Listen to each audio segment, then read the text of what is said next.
Il semblerait que les ventes de voitures électriques, qui n'avaient pas vraiment décollé, commencent déjà à retomber.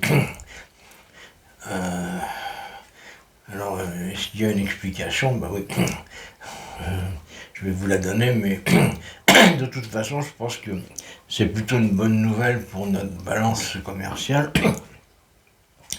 vu que les voitures électriques qui se vendent en France, elles viennent de Chine, d'Allemagne ou des États-Unis.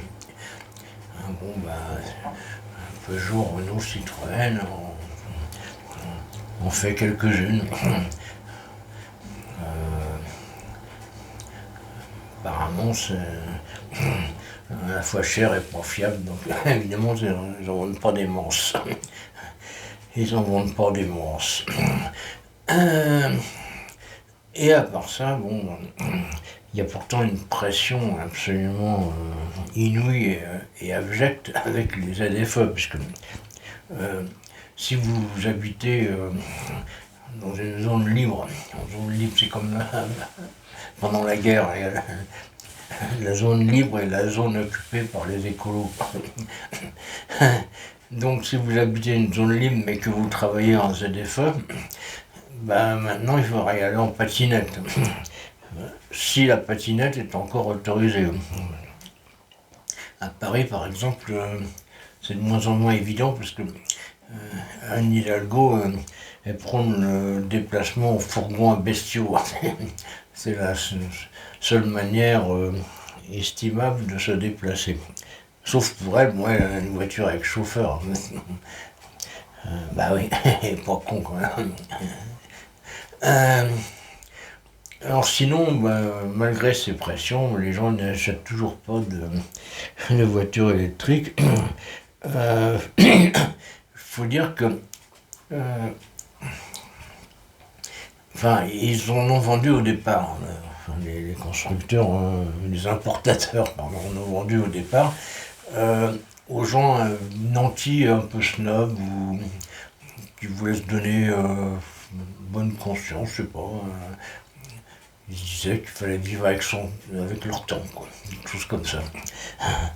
Euh, et puis peut-être contribuer à sauver la planète. Ça ne sauvera pas du tout la planète, mais le profil des acheteurs des premiers temps, euh, c'était en gros le couple aisé, du cadre moyen ou supérieur, qui évidemment possède deux voitures, parce que le mari et la femme travaillent.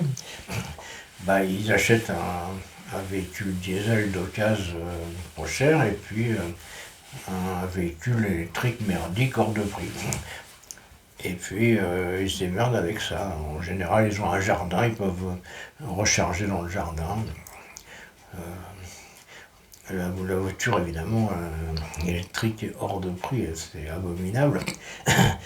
Euh, les économies sur de carburant ne compenseront jamais la dépense initiale absolument abominable. Mais bon, ils savent qu'ils peuvent aller où ils veulent. Hein. S'ils partent en week-end, ils prennent la voiture diesel. S'ils vont travailler en centre-ville, ils prennent la voiture électrique. Voilà. Euh, bon, ils ont les moyens de faire ça. C'est ça qu'il faut comprendre. Parce que le mec qui habite, par exemple, une ZFE, et puis qui avait une voiture diesel, qui avait payé 2000 €, maintenant il n'y a plus de voiture. C'est simple. Il peut même plus sortir. Il est enfermé. Bon, c'est une sorte de hold-up. J'ai déjà fait un sujet là-dessus. Euh, les gens vont vite comprendre que qu'on les, qu'on les a volés, quoi, qu'on leur a piqué leur bagnole. Ils vont pas être contents du tout, du tout, du tout. Parce que qu'est-ce que vous voulez faire? Vous allez revendre votre truc, personne n'en voudra, parce que votre voiture, elle marche très bien. Hein. Moi, j'ai une Mercedes de 2002, elle marche super, elle consomme 4 litres et demi sur autoroute. Elle est nickel.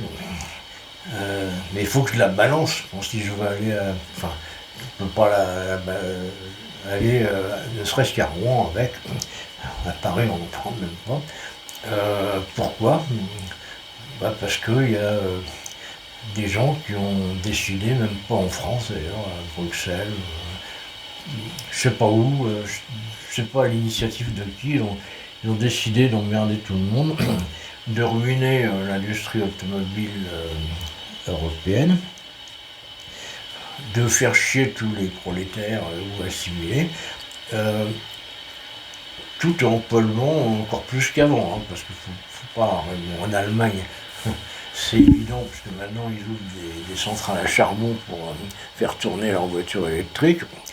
Euh, c'est... Et puis, bon, il n'y a rien de plus économique au niveau, enfin, en termes de pollution. Il n'y a rien de plus rentable, de plus avantageux que de conserver ce qu'on a et de le faire marcher plutôt que de jeter une voiture, d'en construire une autre. Vous vous rendez compte de la dépense énergétique que ça représente. Euh, mais bon, le problème, il est surtout pour moi économique. D'autant que vous ne trouverez pas de voiture électrique d'occasion à un prix abordable et qui fonctionne. Le prix sera éventuellement horrible, ou alors ça ne marchera pas, ça j'aurai 75 km d'autonomie. Donc, en gros, tout ça, ça correspond à des sacrifices supplémentaires qu'on demande à des gens qui en ont vraiment trop fait jusque-là, et puis qui vont mal le prendre. Donc, je pense que ça va réagir. Yo-yo.